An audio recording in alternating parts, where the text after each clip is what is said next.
ఉన్నారు. నేనైతే నీకు ఏడోకు ఏం కాదు, ఏడోకు ఏడోకు బాబా, ఏడోకు. సరే మాట్లాడు బాబా. నమస్తే. తీసిన సినిమా మా ఊళ్ళో జరిగింది. నేను కళ్ళ నిండా చూసిన, దగ్గరుండి చూసిన స్టోరీ ఇది.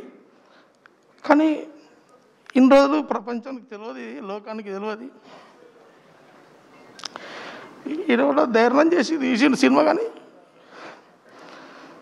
ఇది నిజానికి 15 ఏళ్ళ సంది మా కడుపులో మసులుతుంది. కానీ నేను చెప్పేటోడు ఎవరు, పక్కింటోడు కూడా చెప్పాడు పక్కింటోడికి. కానీ ఇటువంటి బాధ ఎవ్వరికి రావద్దు, పగునికి రావద్దు, పగుని పిల్లలకు రావద్దు అని నేను కోరుకుంటాను. ఈయన 2-3 సార్లు వచ్చిండు మా ఊరికి.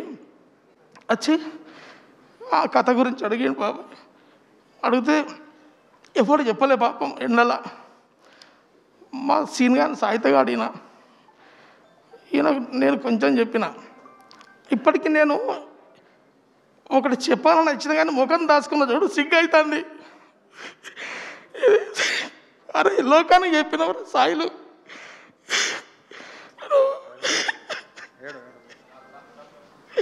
లోకానికి చెప్పినవారు రాయి అన్న. లోకం అందరికి తెలియలేదు. అసలు ఇక్కడ ఏం మాట్లాడాలో కూడా నాకు తెలుస్తలేదు. సంవత్సరాలు ఇంత అన్న